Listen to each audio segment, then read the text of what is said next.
విశాఖ కూటమిలో కుంపటి మొదలైంది. ఏడాది పూర్తయినా పదవులు రాలేదని నేతలు అసంతృప్తితో ఉన్నారు. సాగర తీరంలో అసమ్మతి సెగలు ఎగిసిపడుతున్నాయి. ఇంతకు కూటమి నేతలకు పదవులు రాకపోవడానికి కారణమేంటి?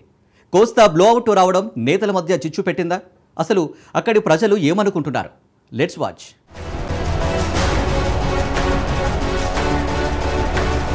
ఏపీలో ముఖ్యమైన నగరం విశాఖపట్నం. గత ప్రభుత్వం జిల్లాలను విభజించడంతో అతి చిన్న జిల్లాగా మారింది. విశాఖ జిల్లాలో ఆశావాహులు ఎక్కువగా ఉన్నారు. అయితే ఎంతో అనుభవం ఉన్న, భారీ మెజారిటీతో గెలిచిన, రాజకీయ సమీకరణాల పేరుతో మంత్రి పదవి లేకుండా ఉన్న జిల్లా విశాఖ. పదవులు ఆశించేవారు సైతం విశాఖ జిల్లాలో అధికంగా ఉన్నారు. కూటమి ప్రభుత్వం అధికారంలోకి వచ్చి ఏడాది పూర్తి చేసుకున్నా కనీసం స్థానికంగా ప్రజా సమస్యలపై చర్చ జరపలేకపోతున్న కూటమి నాయకులు, జనసేన, బీజేపీ, టీడీపీ ఎమ్మెల్యేలు ఉన్నారు. సిటీ వారి ప్రాతినిధ్యం కోసం నిత్యం పోరాటం తప్ప కార్యకర్తలను పట్టించుకోవడంలో అలసత్వం చూపిస్తున్నారని ఆవేదన వ్యక్తం చేస్తున్నారు కూటమి పార్టీ కింది స్థాయి నాయకులు.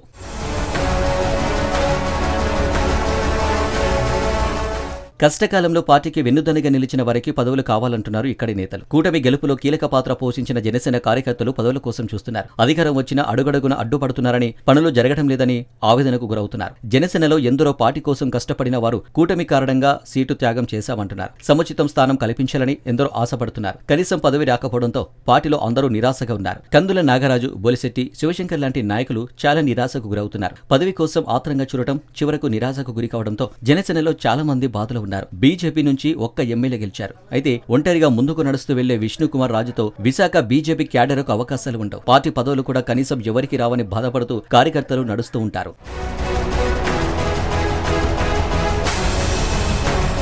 విశాఖలో అగ్రనేతలకు పార్టీలో పదవులు, కార్పొరేషన్ పదవులు, క్యాబినెట్ పదవులు కల్పించడంలో టీడీపీ అధిష్టానం తేల్చుకోలేకపోతుంది. పదవులు కేటాయింపు చేయలేక టీడీపీ మల్ల గుల్లాలు పడడంతో ఆశావాహులు, కార్యకర్తలు ఆవేదన చెందుతున్నారు. సీఎం వచ్చినా కనీసం ప్రోటోకాల్ గా ఎయిర్పోర్ట్ కూడా గంట వెళ్లకపోవడం, సీనియర్ గా ఉన్న మంత్రి పదవి లేదని, అభివృద్ధి పట్టదని వెలగపూడిపై ప్రజల్లో అసహనం ఉంది. అదిగో ఎమ్మెల్యే సీటు, ఇదిగో ఎమ్మెల్సీ సీటు అన్నప్పటికీ గండి బాబ్జీకి మంచి పదవి రాలేదని తీవ్ర ఆవేదన ఉన్నది అతని అనుచరుల్లో. ఇలా పార్టీ అగ్రనేతల్లో ఆగ్రహం వ్యక్తమవుతుంది. పార్టీకి కష్టకాలంలో కష్టపడిన వారికి పదవులు రావటం లేదని, అధికారంలోకి వచ్చాక సొంత పార్టీ వారి ఒకరిపై ఒకరు గొడవలు పెట్టుకుని సఖ్యత లేకుండా నడుస్తున్నారనే టాక్ వినిపిస్తుంది.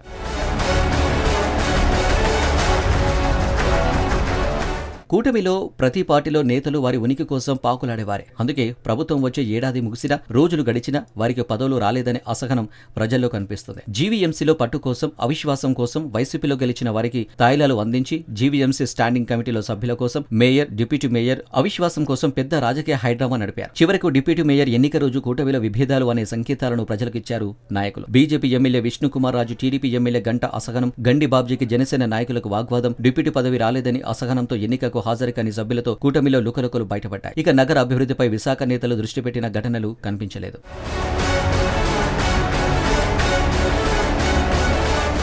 ఇలా ప్రతి ఒక్క పార్టీ సొంత ప్రయోజనాలు తప్ప ప్రజలకు కొత్తగా ఒక నూతన ప్రాజెక్టు తెచ్చిన ఘనత కనిపించడం లేదని మేధావులు ఆగ్రహం వ్యక్తం చేస్తున్నారు. ఇక ఎంపీ భరత్ కాలేజీ వ్యాపారం కోసం చాలా కష్టపడుతున్నారట. సమావేశాల్లో కూడా అతని మాట తీరుతో చాలా చోట్ల కార్యకర్తలు సైతం అసహనం వ్యక్తం చేస్తున్నారట. రాజకీయ నాయకుడు అనగానే వారి కష్టం చెప్పుకొని సహాయం అడుగుతారు. కానీ తన ఆఫీస్కి అప్లికేషన్స్ అంటూ రాకండి అని బహిర్గతంగా చెప్తున్నారట. మహానాడు లాంటి కార్యక్రమాలకు కూడా ఎంపీ దూరంగా ఉండటం క్యాడర్కు ఇబ్బంది కలిగిస్తుందట.